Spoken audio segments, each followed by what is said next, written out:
Hello and welcome everyone. We're back for another chapter review of Undead Unluck. I'm sorry this chapter review's coming out quite late, and now that I say that, I've realized I've never actually established a date when I should be putting these out. If you want to know, I should really be putting these out on a Sunday after the chapter comes out, but obviously nothing goes to plan all the time in life, so usually I've been putting them out on a Monday, so expect it Monday or Sunday, and at the latest a Tuesday. If I don't make it by Tuesday, it's probably going to be a double chapter review on the next following chapter release, but all in all, trust Mr. Talk's gonna come with a chapter review. The aim of the game is to be consistent after all. And in the same vein, if you really want to keep up and know when I'm putting out a video, I hate to be that guy, but you could go ahead and subscribe. I really don't want to be the kind of channel that asks you to like and subscribe, but I realize subscribing actually has a function of putting out a notification, so I feel okay breaking the rules just to say to subscribe a little bit, not all the time. Do whatever you want. If you do enjoy the video, you can like it, but I'm not forcing you to. I'm not holding a gun to your head.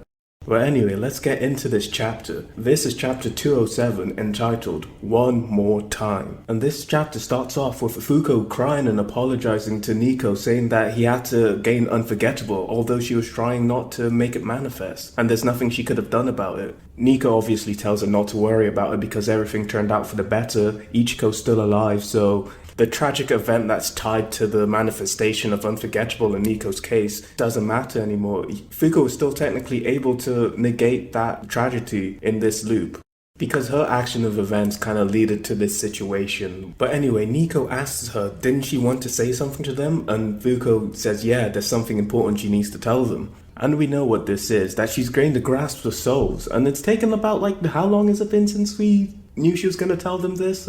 10 chapters? We've waited a while to get this information out to everyone else in the Union. Fuuko says that with an understanding of souls, we'll be able to enhance everyone's negation ability in one shot. NIco agrees and says, yeah, now's the best time to do that. And interestingly, in the background, Ichiko's confused about what it means to enhance an ability. And I find this quite interesting because Ichiko's one of the persons before NIco and Feng got so high up there in the understanding of their souls. She was one of the people who has a great understanding of souls, as we knew from Soul. I'm saying Soul a lot right now. But yeah, I would have thought that she would understand you can enhance your negation abilities by understanding souls. Maybe she is able to enhance her ability and she's just done this subconsciously without even knowing. She's just kind of a natural born genius with it, with understanding the souls and applying it to her negation ability. And I guess technically she hasn't been really applying it to her negation ability because her ability is unsleep. I'm not sure completely how you can enhance not being able to sleep. Kind of has just been using souls to circumvent her negation ability, not build upon it. NIco goes on to say that it may depend on the negation ability, but even he has been able to benefit from the use of souls with his ability.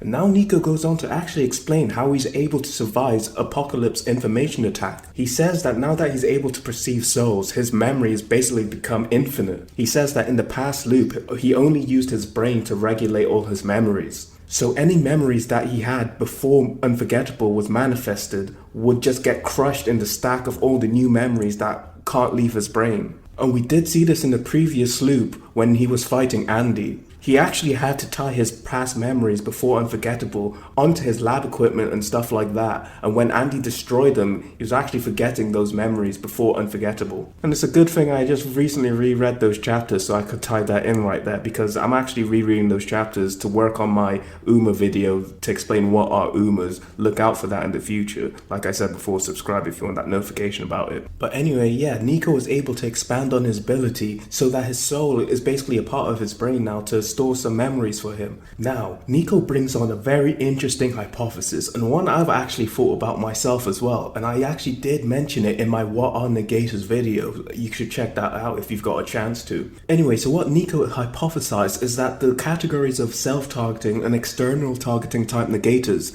don't actually exist. And by using their souls, they could potentially throw away with the concept altogether. And he even says Sean is an example of this. He subconsciously broke down that barrier when he made Fuuko unseen. This is incredible because I also touched on Sean in my What Are Negators video. I'm plugging it again one more time. You should check it out. Anyway, briefly, in that video, I did say that Sean has been like a prime example of how to evolve a negation ability. by one, expanding it so that other people can be unseen, and then going on to expand it so that his weight is technically unseen as well. Sean has really been a brilliant example of what negators can possibly do, and I have brought him up even multiple times now. You can even check my old video of why I love Undead Unluck. I even mentioned him there. He's a shining example of what negators can be, and it's really interesting considering he was gonna kill our main character at one point. I guess that's pretty good character writing from Yoshifumi. But now with this revelation of the categories of self-targeting and external targeting can possibly be thrown away with, the self-targeting negator, whose ability that I want to see expanded to other people,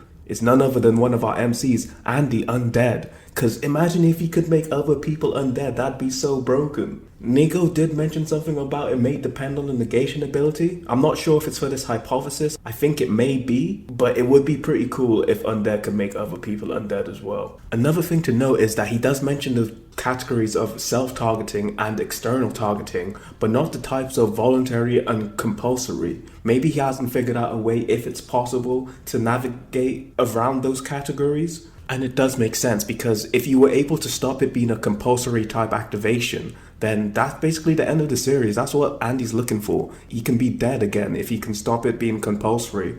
Then he can just turn off the negation ability and die. So if something like that is possible, it'll probably be right at the end of the series where we figure out how to do this. Anyway, we now head back into the chapter, and both NIco and Fuuko agree that with this they can enhance the negation abilities of the union members who make use of their souls. And now Fuuko announces that we just need 3 more union members to make the ultimate team. And those members are Tatiana Untouchable, Bunny Unback, and Kururu Unchased. And to be honest, I do not remember Kururu that much. I've done a little bit of research. She was an under. I guess she wasn't a very prominent character. She really wasn't. There's not much about her. But yeah, she's apparently really important. I don't see how her ability is kind of weird. I don't see it being very battle applicable, but who knows? Maybe Fuuko just needs someone to rally them and hype them up, or something like that. I don't know. So anyway, Fuuko lays out the plan. They need to take out the remaining quest targets, Burn and Summer. They'll also need to learn about Soul. And she says with that, they'll be able to become the strongest incarnation of the Union so far and take down the superior Master Rules and God.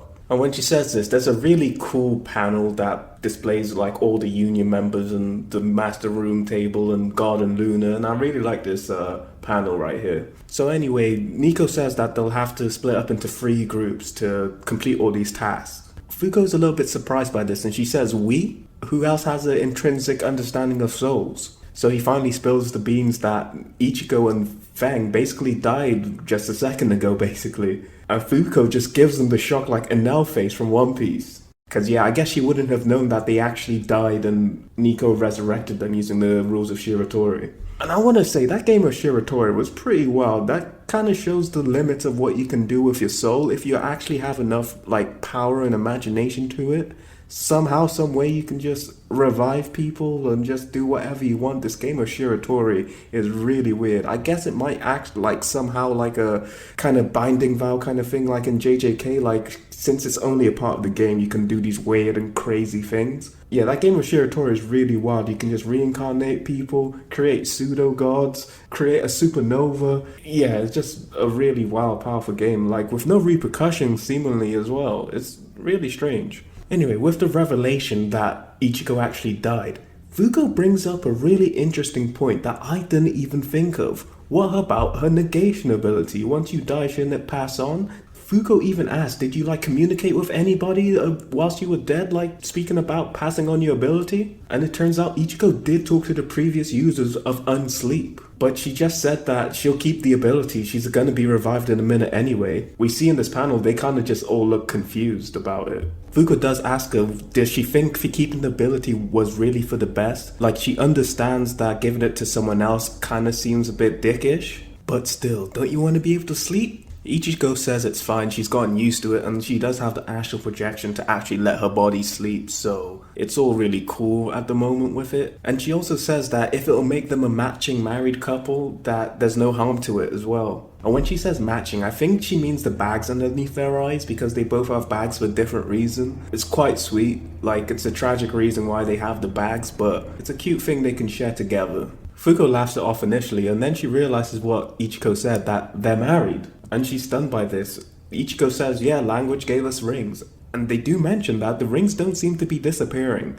And I was wondering that in my last chapter review, why would she give them rings if they're just gonna disappear? I thought maybe some of the items in Shiratori would stay, but all the other things did. I think the rings are special. Like in the last chapter, maybe it's because this is the last thing of Shiratori, so it can stay, or maybe it's just language's ability. I was hypothesizing before that maybe she has some type of conjuring type ability, and maybe she does, and she just used her last bit of strength to do that for them. Or maybe even it was actually something that did exist. Maybe those rings are some sort of special artifact and might come back into play at the end game of this series. Also, in this moment, we see Fang trying to fly away, but the Nimbus just won't let him go. I think the Nimbus probably knows of Fuuko's intentions to ask him something, because next she goes on to thank him for his cooperation and also ask him to be a teacher for the rest of the Union members to learn about souls. Fang, as Fang does, refuses this and says, why would he do that for you? He's already paid back the favor of getting to this elevated state. Fuuko tries to persuade him by saying, oh yeah, there's the master rules left, they're really strong, don't you want to fight some really strong opponents? But he just says there's no need. And it turns out he says he'll just train Shen instead. And he says that Shen would make for a better practice dummy than the master rules would. And NIco just says he should just be honest with himself, and I'm agreeing with NIco right now. Fang is acting like Apocalypse right now. He's trying to act like he's not part of the gang, but he's part of the gang. He loves the Union. Maybe not love, but he's a part of the gang. But anyway, Ichiko, NIco, and Fuuko now split up their tasks. NIco's gonna handle Tatiana because he'll have to deliver and develop her sphere. Ichiko is gonna handle Bunny, and she says using her astral projection method, the state that Bunny was in the last loop can be avoided. Now, I'm not completely sure what she means by the state. I think what she means is having that actual bunny suit around her, because I was reading up that yeah, the bunny suit is a part of her unback ability. Her unback ability is not really fully fleshed out and gone into yet, but it does involve that white substance that the bunny suit is made out of. So maybe using astral projection, she can actually like not have that white stuff around her, which sounds really wrong. But yeah, maybe something like that. I'm not sure. Anyway, the last person is Kururu. And by default, yep, that goes to Fuuko. But Fuuko points out that her unchats will trigger at a live concert. And with Fuuko's ability of unluck, a crowded place is not the best place she should be in. NIco says he's aware of that, but Fuuko still needs to be the one to go. Then he starts to print something out of his spheres, and I just want to say real quick, these spheres are really pragmatic and useful. What the hell are they made out of? Like, because they can do all kinds of things. They can float, they can cool down magma, they can print stuff as well. What? And where's the paper even fitting? How many rolls of paper do they have in there? Is this like super compressed paper? I don't know, but NIco's a genius with those spheres.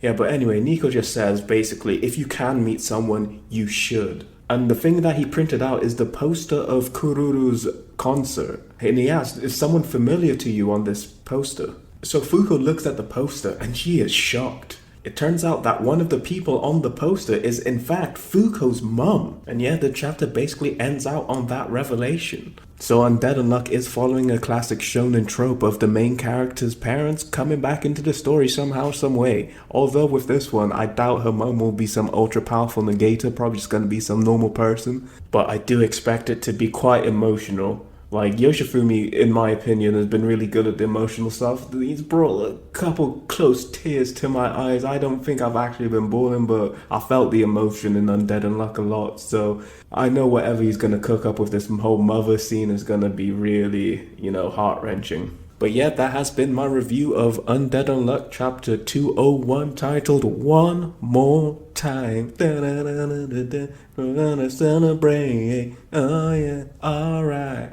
One more time.